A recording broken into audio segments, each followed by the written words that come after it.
اليوم غادي نتعلمو كيفاش نعرفو العمر ديال الحولي من سنانو وفي أقل مدة ممكنة.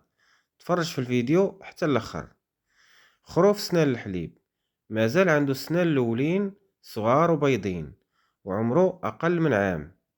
التني عنده جوج سنان كبار في الوسط وعمره من عام حتى العامين. الرباعي عنده 4 سنان كبار في الوسط وعمره من عامين حتى ل3 سنين.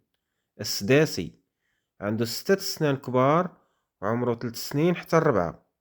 جامع أو تماني فمو كامل داير بسنان كبار وعمره 4 سنين الفوق. ولكن عزيزي المتابع خاصك تعرف باللي هذه الطريقة تقريبية وماشي 100% صحيحة، حيث العمر كيتبدل على حساب التغذية والسلالة، خصوصا في الحولي ديال بلادنا. وفي الأخير ما تنساش جيم بارطاج وتقول لنا واش استفدتي ولا لا. تحياتي.